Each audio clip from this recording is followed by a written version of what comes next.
అల్లరి నరేష్ తన signature comedy image నుంచి బయటికి వచ్చి విభిన్నమైన సీరియస్ సినిమాలు చేసే పని ఎప్పుడో మొదలుపెట్టాడు. నాందితో నరేష్ ప్రయాణం మారిపోయింది. తనని తాను కొత్తగా ఆవిష్కరించే ప్రయత్నం చేస్తున్నాడు. వాటిలో కొన్ని సినిమాలు ఆడుతున్నాయి, ఇంకొన్ని పక్కదారి పడుతున్నాయి. కానీ నటుడిగా నరేష్కు మాత్రం ఎప్పుడూ మంచి మార్కులు పడుతూనే ఉన్నాయి. ఈ ప్రయాణంలో తాను ప్రయత్నించిన మరో కొత్త క్యారెక్టర్ బచ్చల మల్లి. అణువణువు అడుగడుగు మూర్ఖత్వం నింపుకున్న ఓ వ్యక్తి కథ ఇది. క్యారెక్టర్ పరంగా నరేష్కు కొత్త ప్రయాణం అనే సంగతి టైటిల్, టీజర్, ట్రైలర్లలో అర్థమవుతుంది. మరి సినిమా ఎలా ఉంది, ప్రేక్షకులకు కూడా కొత్తగా అనిపించిందా అనేది చూస్తే, బచ్చల మల్లికి తన తండ్రి అంటే చాలా ఇష్టం. తండ్రికి కొడుకంటే ప్రేమ.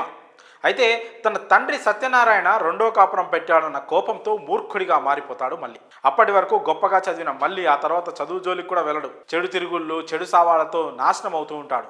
మొరటోడిలా మారిపోతాడు మల్లి. తినడం, తాగడం, పనికి వెళ్ళడం, అడ్డొచ్చిన వాళ్ళని తన్నుకుంటూ వెళ్ళడం, ఇదే మల్లిగాడి రొటీన్ లైఫ్ స్టైల్. అలాంటి మల్లి జీవితంలోకి కావేరి వస్తుంది. ఆమె రాకతో మల్లి కాస్త మారేందుకు ప్రయత్నిస్తాడు, మారుతాడు కూడా. కానీ మల్లిగాడి జీవితం మొదటికే వస్తుంది. తాగుడికి అలవాటు పడతాడు. గాడిలో పడ్డ జీవితాన్ని మళ్ళీ ఏట్లోకి తోసేసుకుంటాడు.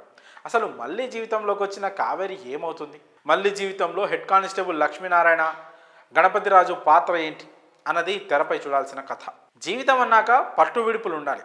బంధాలు, అనుబంధాలు నిలవాలంటే కోపాలు, ప్రతీకారాలు పక్కన పెట్టాలి. లేదంటే చివరికి ఒంటరిగా మిగిలిపోవాల్సి వస్తుంది.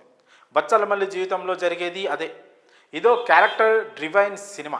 ప్రతి సీన్లోనూ బచ్చల మల్లి క్యారెక్టరైజేషనే కనిపిస్తోంది. అయితే దాని మాటున కథ ఏమైంది అని అడిగితే అదో పెద్ద ప్రశ్నగా మిగిలిపోయింది. సీన్ నెంబర్ 1 నుంచి సీన్ నెంబర్ 60 వరకు దర్శకుడు రాసుకున్నది హీరో క్యారెక్టరైజేషనే. తన కోపం, తన పంతం, తన మూర్ఖత్వం ఇదే ప్రతి ఫ్రేమ్లోనూ కనిపిస్తూ ఉంది. ప్రేమ కథలో విలన్ దగ్గర సంఘర్షణ బలంగా లేదు. అసలు ఈ కథలో విలన్ ఎందుకున్నట్టు, ఉన్నా ఏం చేసినట్టు అనే అనుమానం వస్తుంది ప్రేక్షకుడికి. మూర్ఖత్వం బోర్డర్ దాటిన హీరో కథ ఇది. ఒక్కోసారి ఆ మూర్ఖత్వమే కొంపముచ్చినట్టు అనిపిస్తుంది. హీరో పట్ల సింపతి పోయి కోపం కూడా వస్తుంది. అది ఏ సినిమాకైనా ప్రమాదమే. హీరోపై కోపం వస్తే సంఘర్షణ నిలబడదు. ఈ ప్రమాదం బచ్చల మల్లికి ఎదురైంది. ఇలా కథలో చాలా చోట్ల కొత్తదనం కనిపించదు. ఊహకందే సీన్లతో అలా సాగుతూ వెళ్తుంది. ఫస్ట్ హాఫ్ మొత్తం ఆడియన్స్ ఊహకు అందేలానే సాదాసీదగా సాగుతుంది. కానీ అల్లరి నరేష్ పాత్రను మలిచిన తీరు, నటించిన తీరు మాత్రం కాస్త కొత్తగానే ఉంటుంది. ఇక జాతర సీన్లో ఫైటింగ్, తారా జువ్వలు వచ్చే షాట్స్ మాత్రం అద్దరిపోతాయి. ఇలా కొన్ని చోట్ల దర్శకుడికి మంచి మార్కులు పడ్డాయి. నరేష్కి ఇది గుర్తుండిపోయే క్యారెక్టర్. మొదటి నుంచి చివరి వరకు ఆ క్యారెక్టర్లోనే ఉండిపోయాడు. తన కెరియర్లో టాప్ 3 పర్ఫార్మెన్స్లలో లిస్ట్ వేస్తే బచ్చల మల్లి అందులో స్థానం ఖచ్చితంగా సంపాదించుకుంటుంది. నరేష్ తప్ప మరో పాత్ర మన మైండ్లో రిజిస్టర్ అవ్వదు. ఆఖరికి హీరోయిన్ పాత్ర సైతం ఎవరికీ అంత గుర్తుండదు. అంతలా నరేష్ స్క్రీన్ని ఆక్రమించేసుకున్నాడు.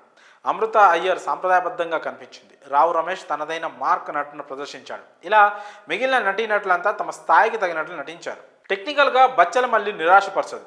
పిరియాడిక్ మూవీ అన్నట్టుగానే ఉంటుంది. విజువల్స్, ఆర్ట్ వర్క్ ఇలా అన్నీ సహజంగానే ఉంటాయి. విశాల్ చంద్రశేఖర్ సంగీతంలోని పాటలు కొన్ని వినసొంపుగానే ఉంటాయి.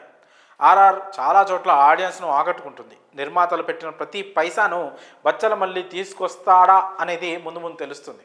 లాంగ్ రన్లో ఈ మూవీ ఎలాంటి టాక్ సంపాదించుకుంటుందో చూడాలి. మరి ఈ సినిమా కనుక మీరు చూస్తుంటే మీ అభిప్రాయాలను కామెంట్స్ రూపంలో తెలియజేయండి.